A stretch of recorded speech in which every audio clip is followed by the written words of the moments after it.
الرحمن الرحیم۔ زبیر صاحب نے جو ہے وہ بڑے کلیئر انداز میں آپ کو بتا دیا کہ ایکچولی جو ہے وہ ہماری اکانومی کے ساتھ کیا ہو رہا ہے۔ دیکھیں، یہ لوگ آپ کو کہیں گے کہ پتہ نہیں ہم نے کون سے جو ہے وہ تیر مار لیے، کون سی جو ہے وہ اکنامک ہم نے جو ہے وہ زبردست اچیومنٹس کر لیے۔ عوام کے ایشوز پہ آئے، مجھے بتا دیں، ہمارے ساتھ آئیں، باقی پاکستان کو چھوڑیں، یہاں اسلام آباد میں یہ جو پاکستان کا سب سے امیر شہر ہے، یہاں پہ آپ F6 میں F7 میں جس سیکٹر میں جانا چاہتے ہیں ایک ساتھ جاتے ہیں اور عوام سے پوچھتے ہیں کہ ان کا حال آج بہتر ہے یا 4 سال پہلے بہتر ہے۔ 4 سال اس حکومت نے معیشت پہ جو ہے وہ یہ اپنی ناجائز حکومت جو ہے وہ اس ملک پہ کی ہے، اور حال یہ ہے۔ S&P کی رپورٹس کو چھوڑے، حکومت کے اپنے سٹیٹسٹکس دیکھیں کہ معیشت کا کیا حال ہے۔ یہ 25 کروڑ لوگوں کا ملک ہے، چند سال میں آبادی کے تناسب سے یہ دنیا کا چوتھا بڑا ملک ہوگا۔ یہاں پہ فورن انویسٹمنٹ کتنی ہوتی ہے؟ انہی پارٹیوں نے جو ہے وہ 70-80 سال حکومت کی ہے، $2 ارب سال کے، $2 ارب ہوتی ہے۔ افریقہ کے 7-8 ممالک ہیں جہاں پہ پاکستان سے کم انویسٹمنٹ آتی ہے۔ That's it۔ تو یہ $2 ارب آج کا فگر نہیں ہے، اس سال کا فگر 35% کم ہے۔ یہ حکومت کے پبلش سٹیٹسٹکس ہے۔ حکومت کی کارکردگی یہ ہے کہ ایکسپورٹس، جو احسن اقبال کہہ رہا تھا کہ 4 سال میں جو ہے وہ $35 ارب سے $100 ارب تک لے جانے تھے، وہ 6% کم کیے۔ وہ جو ہے وہ 2022 کے لیول پہ بھی نہیں۔ غربت کی سطح آپ کو پتہ ہے کہ 1998 کے بعد سب سے زیادہ، روپے کی ویلیو جو ہے وہ پچھلے 4 سال میں آدھی ہو گئی ہے، اور جو عام پاکستانی ہے اس کے جیب میں 2015 کے مقابلے میں تقریباً 12% جو ہے جو پیسے کی ایکچوئل ویلیو ہے وہ کم ہے۔ ان ایمپلائمنٹ جو ہے وہ 21 سال میں سب سے زیادہ، یہ ہے پاکستان کا ریکارڈ کا۔ اب آپ نے جو ہے وہ امریکہ سے سٹیبلائزیشن فنڈ کی بات کرنی ہے، یا آپ نے جو ہے وہ اسٹینڈرڈ اینڈ پور کے B- اور B+ کی بات کرنی ہے۔ اصلیت یہ ہے، اور اس سب کے ساتھ جمہوریت تباہ، عدلیہ کی حالت آپ کے سامنے، الیکشنز کی حالت آپ کے سامنے، اور جو AJ بلوچستان خیبر پختونخوا میں حالات ہیں سیکیورٹی کے لحاظ سے، اس پہ پھر جو ہے وہ تفصیل میں سینیٹر مشتاق صاحب بات کریں گے، وہ آپ کے سامنے۔ یہ ملک کا حال ہے، ملک ایسے نہیں چل سکتے۔ خیر، میں نے جو اسپیسیفکلی 2-3 ایشوز اٹھانے ہیں معیشت کے حساب سے، تاکہ ہم آپ کو دکھائیں کہ یہ وہ حکومت ہے جو پاکستان کی معیشت کو جتنی بری طرح مینج کر رہی ہے، میرے خیال میں 80 سال کی PMLN کی پچھلی حکومتوں نے بھی نہیں کیا۔ یہ آپ نے تیسری بار جو ہے وہ آپ ابھی پیٹرول کا بم جو ہے وہ اپنے اوپر دیکھ رہے ہیں، اور اس بار ایک نیا فارمولا ہے کہ ہر روز جو ہے وہ انجوائے کرتے جائیں پیٹرول کے ریٹس۔ کچھ آپ کو ایکسپرٹس کہیں گے کہ جی، یا یہ کہیں گے کہ جی یہ ہم ڈی ریگولیشن کی طرف جا رہے ہیں، یا اس کی وجہ یہ یا وہ ہے۔ آپ یہ دیکھ لیں کہ حکومت نے کوئی وجہ نہیں بتائی۔ حکومت نے ایکچولی یہ کیا، ان کو پتا تھا کہ ریٹ اوپر جانے، اور چونکہ میرے خیال میں علی پرویز ملک صاحب اور اورنگزیب صاحب بھی تنگ آ گئے تھے، کیونکہ شہباز شریف تو جب ریٹ بڑھنا تھا وہ نہیں ٹی وی پہ آتے تھے نا، وہ تو صرف تب آتے تھے جب 100 روپے زیادہ کرنے کے بعد 2 روپے کم کرنا ہوتا تھا۔ تو میرے خیال میں ان دونوں نے بھی کہا ہماری تو بس ہو گئی، ہم تو اور عوام کو یہ نہیں اناؤنس کر سکتے کہ آج 10 روپے زیادہ ہوا، آج 20 روپے زیادہ ہوا۔ تو انہوں نے کہا ہم اوگرا کو دے رہے ہیں اور وہ ڈیلی بس کرتے جائیں۔ تو میں آپ کو صرف یہ سناتا ہوں، یہ آپ کو ساری کہانی جو ہے وہ بتا دے گا کہ پیٹرول 11 جولائی کو، یہ پچھلے 2 ہفتے لے لیں، 297 روپے سے 310 روپے پہ چلا گیا۔ پھر 18 جولائی کو اناؤنس ہو گیا کہ 310 سے 315 روپے پہ جو ہے وہ چلا گیا، 316 پہ۔ پھر جو ہے وہ 35 روپے جو ہے 35 پیسے جو ہے وہ کم ہوا 21 جولائی کو۔ پھر اگلے دن 5 روپے زیادہ ہوا، ٹھیک ہے جی 321 روپے بن گیا تقریباً، اور پھر جو ہے یہ ابھی کل رات آپ نے دیکھا ہے کہ 6 روپے 39 پیسے اور زیادہ ہو گیا، اور پیٹرول جو ہے وہ آپ کا تقریباً 327 روپے پہ آ گیا. ٹھیک ہے، مجھے اس کے پیچھے اسٹریٹجی بتائیں.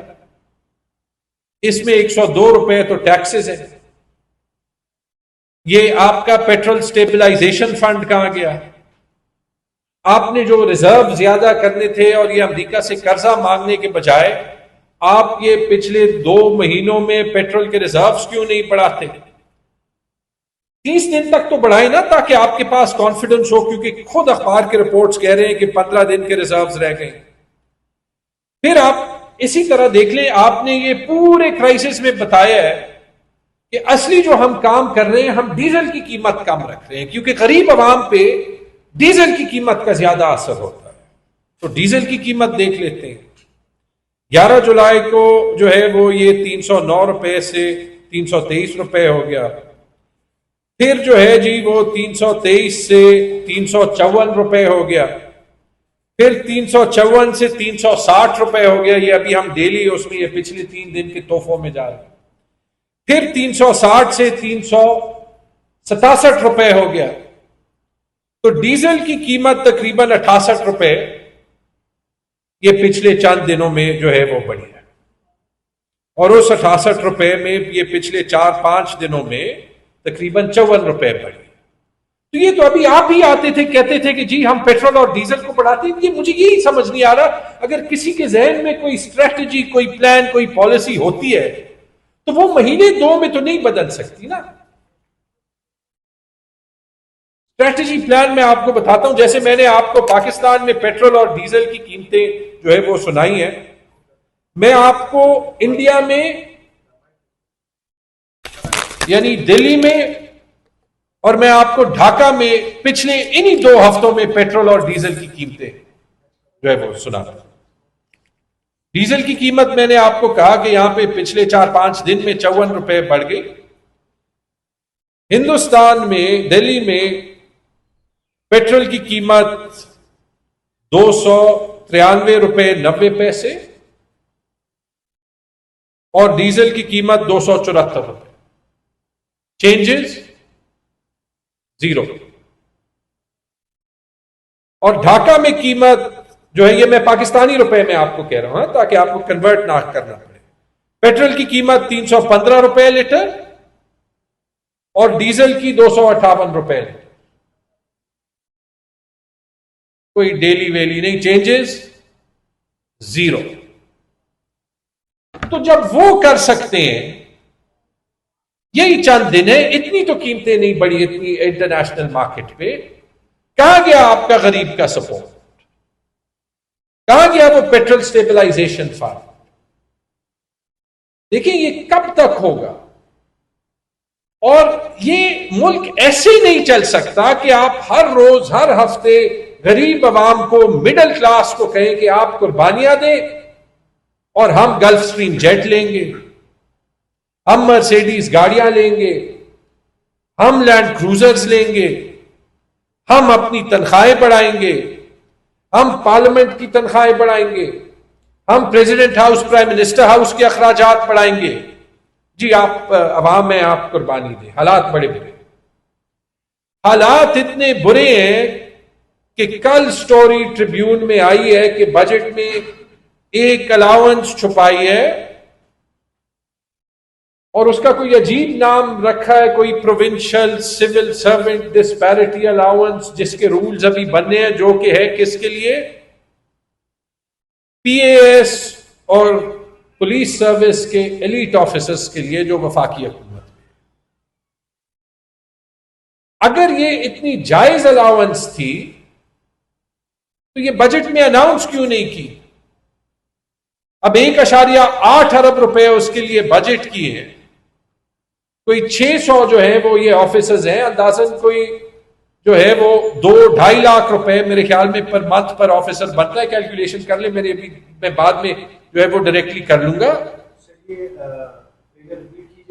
1.8 ارب روپے جو صرف یہ ایلیٹ آفیسرز کو جا رہی ہے، جیسے جو ہے وہ مریم نواز شریف اپنے لیے گلف سٹریم جیٹ لیتی ہے، پھر کہتی ہے ہاں لیا ہے تو کیا ہوا، اور پھر اس سٹیٹمنٹ کو ہندوستانی پنجاب کا چیف منسٹر لیتا ہے اور کہتا ہے کہ دیکھیں ہم وہ 11 ارب روپے جو ہے وہ اپنے غریب عوام پہ لگا رہے ہیں، اور پاکستانی پنجاب کی وزیر اعلیٰ جو ہے وہ اپنے لیے جیٹ لے رہی ہے۔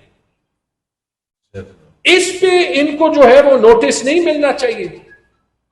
ان کے مراد، پرائم منسٹر ہاؤس کے مراد، پارلیمنٹ کے مراد، سینٹ چیئرمین کے مراد، ان کا کون پوچھے گا؟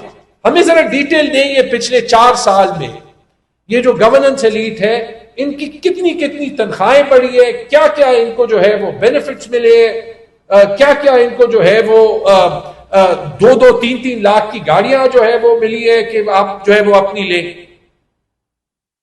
آپ کب تک جو ہے وہ یہ اسیوم کریں گے کہ یہ ملک کی ناانصافی کے خلاف جو ہے وہ نہیں اٹھے گا صرف کیونکہ آپ ڈنڈا چلا رہے ہیں؟ جب وہاں پہ پھر سٹوریز آتی ہیں کہ آپ کا ستھرا پنجاب ہے یا پتہ نہیں کیا ہے، اس پہ لوگوں کو تنخواہیں نہیں ملتی، وہ پھر اپنے آپ کو پیٹرول اپنے اوپر ڈالتے ہیں، اپنے آپ کو جلاتے ہیں۔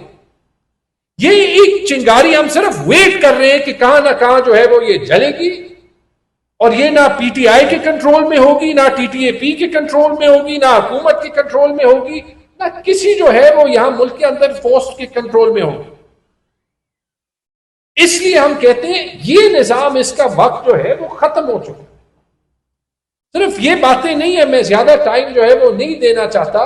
جب آپ کے پاس نہ کمپٹنسی ہو، نہ آپ کے پاس صلاحیت ہو، نہ آپ کے پاس نیت ہو، اور نہ آپ کے پاس مینڈیٹ ہو، آپ جی آئی ایم ایف کے کہنے پہ کہتے ہیں ہم گندم کا نظام ڈی ریگولیٹ کر رہے ہیں، ریفارم کر رہے ہیں۔ آج دیکھ لیں جن کمپنیوں کو دیا گندم کی خریداری پنجاب میں، وہ 4-5 لاکھ ٹن نہیں لے سکے۔ ابھی گندم کا کرائسس ہے، ابھی آپ کہہ رہے ہیں ہمیں امپورٹ کرنا پڑے گا، پتہ نہیں اس کے پیچھے کون سا سکینڈل ہے۔ قیمت کون دے گا؟ عوام۔ مہنگے آٹے کی قیمت کون دے گا؟ عوام، آپ، ہم۔ بجلی کا نظام دیکھ لیں، یہ ہم جو ہے وہ Standard and Poor and I M F اور جی وہ جو امریکہ جو فیسلٹی زبیر صاحب نے پاکستان کا جو دوسرے ملک کو دیا ہے وہ ارجنٹینا۔ اگر ایک ملک ہے پوری دنیا میں جس نے پاکستان سے زیادہ آئی ایم ایف سے قرضہ لیا ہے وہ ہے ارجنٹینا۔ اب آپ خود ہی جو ہے وہ 2+2=4 کر لیں کہ اگر اس ملک کو یہ فیسلٹی مل رہی ہے، پاکستان کو مل جائے گی تو کون سا اس سے فائدہ ہے؟ تو آپ ابھی یہ دیکھ لیں کہ یہ ملک اتنی بری طرح مس مینج ہو رہا ہے۔ یہ اس پہ سینیٹر مشتاق صاحب بھی جو ہے وہ ضرور میری بات کو انڈورس کریں گے۔ آپ اسلام آباد لاہور میں نہ رہتے ہوں، یہ صرف جس طریقے سے یہ بجلی کا نظام یہ مینج کر رہے ہیں نا، انہوں نے اپنے گھر میں رہنے کو لوگوں کے لیے دوزخ بنا دیا۔ جہاں پہ 8 گھنٹے کی لوڈ شیڈنگ ہوتی ہے، جب موقع ملتا ہے 16 گھنٹے، جب موقع ملتا ہے 24 گھنٹے۔ اس دن میرے گاؤں میں 36 گھنٹے بجلی نہیں تھی، وہ کہتے ہیں 8 گھنٹے لوڈ شیڈنگ ہوئی۔ پھر افسروں کو فون کرو کہ یار یہ ایسے تو نہیں ہو سکتا، زیادہ جو ہے وہ سخت بات بھی نہ کرو گے، پھر وہ ناراض نہ ہو جائیں۔ کیوں؟ کیونکہ ابھی ان کو بتایا کہ یار جب موقع ملے بس بند کر دو بجلی تاکہ لاسز جو ہے وہ کم ہو۔ کیا حل آپ نے نکالا ہے؟ حل نہیں نکالا۔ منسٹر سیکرٹری کو جو ہے تمغہ پتنی امتیاز اور تمغہ جرت جو ہے وہ دیتی ہے۔ اس گرمی میں جو لوگوں کا غصہ ہے، ایک فنڈامنٹل رائٹ ہے بجلی کا، آپ پختونخوا میں، انٹیریئر پنجاب میں، سندھ میں، بلوچستان میں کسی کو نہیں دے سکتے۔ سولر وہ لگاتے ہیں، اس پہ آپ علیحدہ ٹیکس لگاتے ہیں۔ کب تک جو ہے وہ آپ یہ ملک پہ یہ ظلم کریں گے؟ اور یہ تو میں آپ کو صرف اکنامک باتیں جو ہے وہ کہہ رہا ہوں۔ جو پولیٹیکل حالات ہیں، جو سیکیورٹی کے حالات ہیں، وہ ہائی لائٹ کرنا ضروری ہے۔ جتنا بھی ہمارے پاس سپیس بات کرنے کی کم ہو، وہ سچائی بھی کسی سے چھپی ہوئی نہیں ہے۔ اسی بات پہ میں سینیٹر مشتاق صاحب کو ایڈ کرتا ہوں کہ وہ اس کو بھی ہائی لائٹ کرے کہ وہ اس سے بھی بڑی ناکامی ہے اس حکومت کی۔ بہت بہت شکریہ۔ بسم اللہ الرحمن الرحیم۔ اپریل 2022 میں جس طرح عمران خان صاحب کی حکومت گرانے کے لیے ہماری عدلیہ نے سہولت کاری کی، اس سازش کا حصہ بنی اور حکومت گرائی گئی، اور اس کے بعد عمران خان صاحب اور ان کے خاندان اور ان کی جماعت کے خلاف جو سیاسی انتقام شروع کیا گیا، اس میں جس طرح عدلیہ نے اس کی سہولت کاری کی، اس کا حصہ بنی۔ نہ حق سزائیں سنائی، عمران خان صاحب کی فیملی کو جیل کے اندر ڈالا، اور آج پھر یہ صورتحال پیدا ہو چکی ہے کہ پاکستان کی عوام تو اس عدلیہ پہ، اس قانونی نظام کے اوپر عدم اعتماد کر چکی تھی اور کر چکی ہے، اور نہ ہی ان کو اس کے اوپر اعتماد ہے۔ پاکستان تحریک انصاف عمران خان صاحب کی جماعت کو الیکشن سے باہر کرنا ہو یا اس کی جماعت کے لوگوں کو جیلوں میں ڈالنا ہو، تو آج نہ صرف 25 کروڑ پاکستانی عوام اس عدلیہ پہ عدم اعتماد کا اظہار جو کر چکے ہیں، اس کا گزشتہ دنوں جو اعتراف سامنے آیا وہ جوڈیشل کمیشن کے اجلاس کے اندر سامنے آیا، جب وہاں تجویز پیش کی گئی کہ پاکستان کے اندر ایک international commercial court of Pakistan بنائی جائے۔ یہ جوڈیشل کمیشن کی طرف سے تسلیم کیا گیا کہ یہ حالت ہو چکی ہے پاکستان کی عدلیہ کی کہ عوام تو پاکستان کی بعد میں اب عالمی دنیا تک پاکستانی عدلیہ کے اوپر اعتماد کرنے کو تیار نہیں ہے، اور یہ بد اعتمادی، عدم اعتماد اب عالمی سطح پہ بھی تسلیم کر لیا گیا کہ پاکستان کی عدلیہ انصاف فراہم کرنے میں قانون کے مطابق یا کسی بھی معاملے کے اندر ایک غیر جانبدار فورم کے طور پہ اب موجود نہیں رہی ہے۔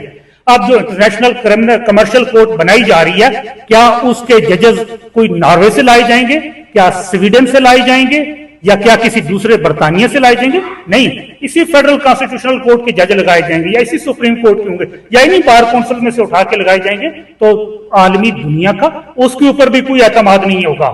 نہ آپ کو کمرشل کورٹ بنا کے اس نظام انصاف کے اوپر، اس عدالتی نظام کے اوپر کوئی اعتماد دنیا کا قائم کر سکتے ہیں۔ اعتماد قائم کرنے کا صرف ایک ہی طریقہ ہے، آپ پوری اگر دنیا کو پیغام دینا چاہتے ہیں کہ پاکستان کا نظام انصاف فیئر ہے، تو جو 26ویں آئینی ترمیم کی گئی، جو 27ویں آئینی ترمیم کی گئی، اس کے نتیجے میں جو ججز اپوائنٹ کیے گئے، ان سب کو ریورس بیک کیا جائے اور ایک آزاد عدلیہ کو بحال کیا جائے، تب جا کے پاکستان کی عوام اور عالمی دنیا آپ کے اوپر اعتماد کرے گی، اور سرمایہ کار آپ کے اوپر تب اعتماد کرے گا۔ یہ کمرشل کورٹ بنانے سے کوئی اعتماد نہیں کرتا، ان کو معلوم ہے کہ جج تو پھر یہی لگائے جائیں گے۔ اب جج کون سے لگائے جائیں گے تو ان کو تو بہتر سے معلوم ہے، یا سپریم کورٹ کے ججز نے جس طرح عمران خان صاحب کے کیسز کو ہینڈل کیا، یا فیڈرل کانسٹیٹیوشنل کورٹ کے اندر آپ نے جو ججز لگائیں، کیا آپ ان سے توقع کر سکتے ہیں کہ وہ آزادانہ فیصلے کریں؟ جو عدلیہ، جو جج اپنے سابق وزیر اعظم کو، اتنے مقبول ترین شخص کو، 3 کروڑ سے زیادہ ووٹ لینے والے ایک شخص کو جو انصاف نہیں دے سکتا، ایک چھوٹے سے معاملے کے اندر، صرف ملاقات کے اندر انصاف نہیں دے سکتا، جو اس کو طبی سہولیات نہیں فراہم کر سکتا، جو اس کو اخبار نہیں فراہم کر سکتا، جو اس کو عام سی کتابیں تک فراہم کرنے میں ناکام ہے، تو اس کے اوپر عالمی دنیا کا اعتماد قائم نہیں ہوگا۔ اور جو عمران خان صاحب کے خلاف جو انتقامی سلسلہ شروع کیا گیا، سب سے پہلے ان کی خاندان تک تو اس کو توسیع دی گئی، ان کی اہلیہ کو جیل کے اندر ڈالا گیا، ان کی بھانجے کو جیل کے اندر ڈالا گیا، ان کی 2 بہنوں نے جیلوں کے اندر جیلیں کاٹی ہیں، ان کی ایک بہن کے اوپر اس وقت ایک سزا کا کیس میچور کر دیا گیا، اور میڈیا پہ فیصلہ پہلے سنا دیا گیا کہ اس کے اندر علیمہ خان کو سزا سنا دی جائے گی۔